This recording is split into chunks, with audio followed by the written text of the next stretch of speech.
ప్రపంచంలోనే అతిపెద్ద ఆర్థిక వ్యవస్థను తోసిరాజని చైనా ఆర్థిక వ్యవస్థ గర్జిస్తోంది. అమెరికా ఆంక్షలు విధించిన ఆ దేశం ఆగడం లేదు. పైగా $1 ట్రిలియన్ పైగా వాణిజ్య మిగులు సాధించింది.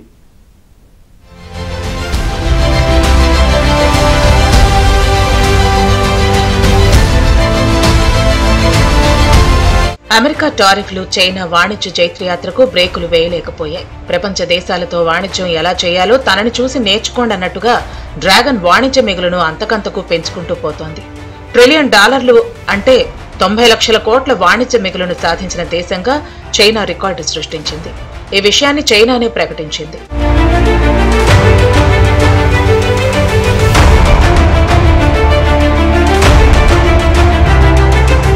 ఈ ఏడాది చైనా $3.6 ట్రిలియన్ విలువైన ఎగుమతులు చేయగా $2.6 ట్రిలియన్ దిగుమతులు చేసుకుంది.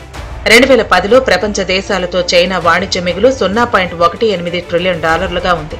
2015 నాటికి $0.59 ట్రిలియన్, 2025 నాటికి $1.08 ట్రిలియన్ పెంచుకోవడం ద్వారా తయారీ రంగంలో సూపర్ పవర్ గా కొనసాగుతోంది.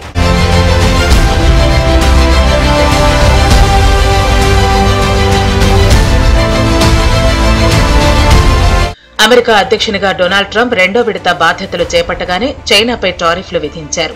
వరుసగా 8వ నెల చైనా నుంచి యుఎస్ కు ఎగుమతులు క్షీణతను చూశాయి. అమెరికా బెదిరింపులకు డ్రాగన్ ఏమాత్రం బెదరలేదు. సరికదా తన వాణిజ్యాన్ని మరింత విస్తృతం చేసుకోవడంపై దృష్టి పెట్టింది.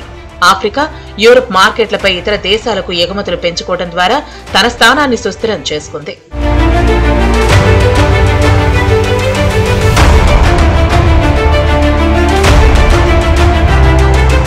అక్టోబర్లో మందగించిన ఎగుమతులు నవంబర్లో 5.9% పుంజుకున్నట్లు చైనా ప్రకటించింది.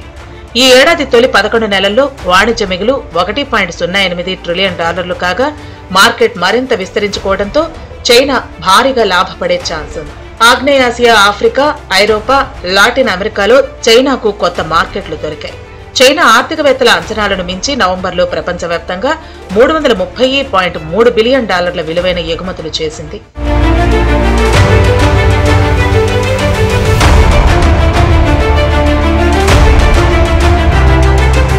ప్రస్తుతం అమెరికా $30.6 ట్రిలియన్ ప్రపంచంలోనే అతిపెద్ద ఆర్థిక వ్యవస్థగా ఉంది. దాదాపు $20 ట్రిలియన్ రెండో స్థానంలో కొనసాగుతోంది చైనా. చైనాకు కొత్త మార్కెట్లు దొరికితే కొన్నాళ్ల తర్వాత అమెరికాను అధిగమించినా ఆశ్చర్యపోవాల్సిన అవసరం లేదంటున్నారు విశ్లేషకులు.